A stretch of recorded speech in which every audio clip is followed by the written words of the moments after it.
En Europe, la tendance à retarder la maternité est de plus en plus présente, avec des taux de natalité en baisse.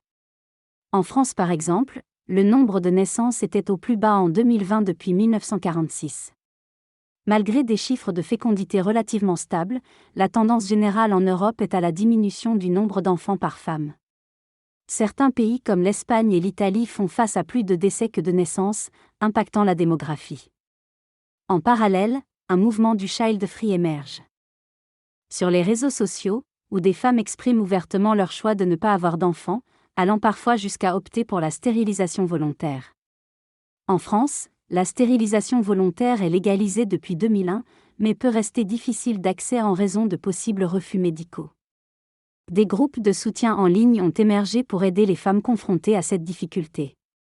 Le texte aborde le thème de la baisse de la natalité en Europe et les politiques mises en place pour y remédier. Malgré les incitations financières dans certains pays comme l'Italie et la Pologne, la tendance à retarder la maternité persiste. Les politiques familiales traditionnelles semblent ne plus suffire à inciter les gens à fonder une famille.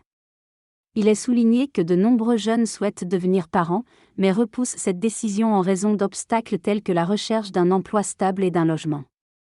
Il est mentionné que la perception de la parentalité a évolué, devenant parfois perçue comme une contrainte plutôt qu'un enrichissement, en raison des pressions sociales imposant d'accomplir divers objectifs avant d'avoir des enfants. Ces tendances sociétales influencent le recul de l'âge moyen de la première grossesse et contribuent à la baisse de la natalité en Europe malgré les efforts des gouvernements pour encourager les naissances.